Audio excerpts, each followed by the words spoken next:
ఎవరు లేని చోట చీకటిలో చప్పుడైతే మగవాడు దయ్యమేమో అని భయపడతాడు. కానీ ఆడది మగవాడేమో అని భయపడుతుంది. పాపాలతో నిండి ఉన్న సమాజం ఇది. తప్పులు చేస్తూ మంచితనం అనే ముసుగు వేసుకున్న మనుషుల మధ్య బ్రతికే ఏ పాపం పుణ్యం ఎరుగని అమాయకులే బలైపోతూ ఉంటే, ప్రాణాలు పోయిన, అత్యాచారాలు జరిగిన ఈ సిగ్గులేని వ్యవస్థ చెప్పే మాట ఏమిటో తెలుసా? చట్టం తన పని తాను చేసుకుపోతుంది అని. అవునా? ఒక స్త్రీని నిండు సభలో వ్యవసరం చేసి తన మానాన్ని అవమానించిన కారణంగా అందుకు పాల్పడ్డ ఒక్కడిని కాదు, ఆ ఘోరాన్ని చూస్తూ నిలువరించని పెద్ద మనుషుల్ని, దాన్ని సమర్థించిన మూర్ఖుల్ని, ఆఖరికి తప్పు అని తెలిసిన నిస్సహాయతగా ఆ దుష్టుల వైపు నిలబడ్డ బాధ్యులు, అభాగ్యుల సహా 11 ఔక్షణ్యుల మంది పిచ్చుకుక్కల చంపబడ్డారు ఒక ఆడదాని వస్త్రం లాగినందుకే. కురుక్షేత్ర యుద్ధానికి సిద్ధమైన మహాభారత చరిత్రలో పుట్టిన ఈ భారతదేశ వ్యవస్థ ఒక స్త్రీని, తను స్త్రీ మాత్రమే కాదు, 10 మంది ప్రాణాలను కాపాడే వైద్యురాలు కూడా, వైద్యో నారాయణో హరి, అటువంటి స్త్రీని దారుణంగా అత్యాచారం చేస్తే కురుక్షేత్రం వంటి యుద్ధ చరిత్ర కలిగిన ఈ వ్యవస్థ ఎలాంటి నిర్ణయాన్ని తీసుకోవాలి? అనుమతి లేకుండా ఒక పరాయి ఆడదాని నీడను స్మరించాలన్న వెన్నుతో వణుకు పుట్టాలి. సమాజం చూస్తుండగా అలాంటి శిక్షలు వేసినప్పుడే స్త్రీజాతికి ఉపయోగం ఉంటుంది. లేదంటే ఇలాంటి అఘాయిత్యాలకు ముగింపు పలకడం ఎంతో కష్టతరం అవుతుంది కాదంటారా? భగవద్గీతను న్యాయస్థానంలో ప్రమాణాలు చేయడానికి ఉపయోగిస్తూ ఉన్నారు. అదే భగవద్గీతను పాఠశాలలో నేర్పించరు. అదే పాఠశాలలో నేర్పిస్తే అసలు న్యాయస్థానానికి వెళ్ళే అవసరమే రాదు కాదంటారా? బాధ మనసును మారుస్తుంది. కొన్నిసార్లు మౌనంగాను, అలాగే కొన్నిసార్లు కఠినంగాను. మర్చిపోలేని వారిని క్షమించాలి, ఇక క్షమించలేని వారిని మర్చిపోవాలి. ఏది ఏమైనా కూడా మనసు యొక్క ప్రశాంతతను మాత్రం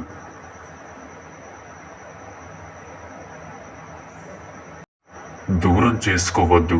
గుర్తుంచుకోండి, ఊహిస్తూ జీవితాన్ని రాసుకోవడం చాలా తేలిక, కానీ జీవిస్తూ వాస్తవాన్ని మోయడం ఎంతో కష్టం కాదంటారా?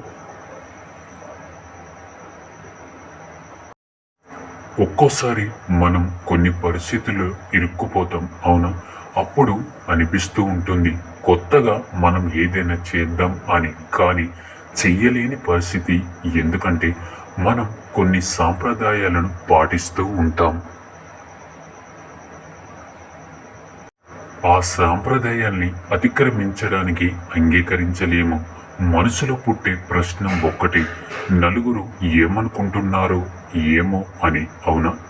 అపార్థం చేసుకుంటారేమో అని. ఎప్పుడు చెప్పండి నాకు ఆ నలుగురు ఎవరు అని.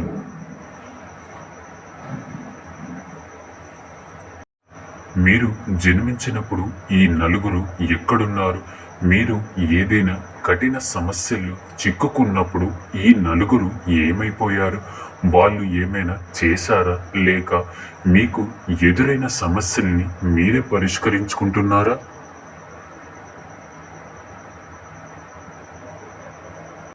ఆ నలుగురు గురించి ఆలోచించడం మానేస్తేనే మీరు మీ జీవితాన్ని అనుభవించగలరు. మీరు జీవితంలో చేయగల మంచిని 10 మందికి పంచడం ఎలాగో చూడండి. పరిస్థితి ఎదురు తిరిగితే పోరాడండి, అంతేకాని నలుగురి గురించి ఆలోచిస్తూ కూర్చోకండి. మీరు చేసిన పనుల వల్ల ఎప్పుడైనా ఎవరికైనా మనసు గాయపడిందో తెలుసుకోండి, అంతేకాని మంచి మీద దృష్టిని కేంద్రీకరించడం మాత్రం మర్చిపోకండి. అర్థమైందనుకుంటా.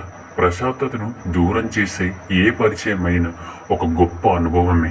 దాని నుంచి నేర్చుకోవాల్సింది ఎంతో ఉంటుంది. జీవితంలో బాధ కలగడంలో తప్పులేదు, కానీ ఆ బాధ నుంచి నేర్చుకోకపోవడం, మేలుకోకపోవడం ముమ్మాటికి తప్పే అవుతుంది. గుర్తుంచుకోండి, మనం ఆనందాన్ని పొందడం కోసం ప్రేమిస్తాం. తల్లిదండ్రుల్ని, అక్క చెల్లెల్ని, అన్నదమ్ముల్ని, మిత్రుల్ని, కుటుంబ సభ్యుల్ని,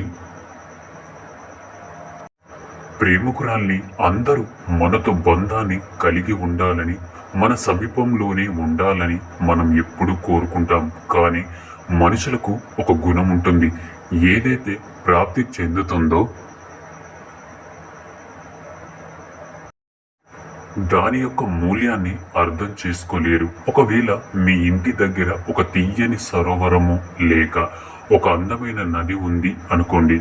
మీకు ఆ జలం యొక్క గొప్పతనం ఏమిటో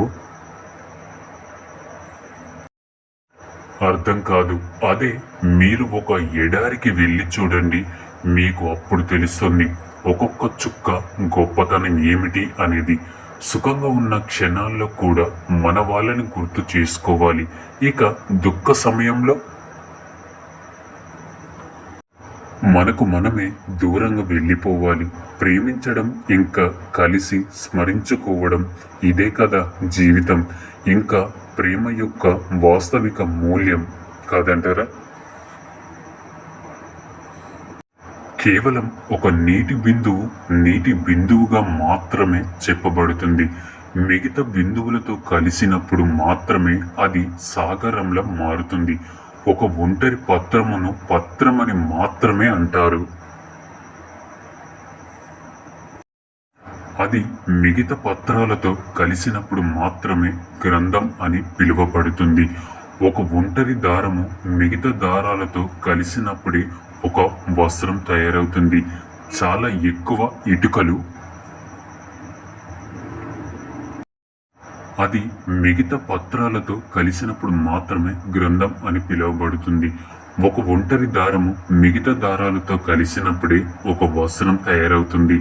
చాలా ఎక్కువ ఇటుకలు ఒక దగ్గరకు చేరి ఒక భవనాన్ని నిర్మించగలవు. సైనికులు ఒక్కటిగా కలిసి వస్తే ఒక సేన తయారవుతుంది. ఇక ఇదే కలిసి గట్టిగా ఉండటంలో ఉండే శక్తి. దీనిని ఐక్యత యొక్క శక్తి అంటారు. ఏదైనా వృక్ష సంపద కావచ్చు, లేదా ఎవరైనా వ్యక్తి కావచ్చు. ఒకవేళ ఒంటరిగా ఉన్నట్లయితే, అది కలిసి కట్టుగా ఉన్నట్లయితే అప్పుడు శక్తి కూడా పెరుగుతుంది. ఇక మిమ్మల్ని ముందుకు కూడా తీసుకువెళ్ళగలుగుతుంది. కనుక ఏకత్వంపై విశ్వాసం ఉంచండి. ఇక నాతో ప్రేమతో ధ్యానించండి. రాధాకృష్ణ.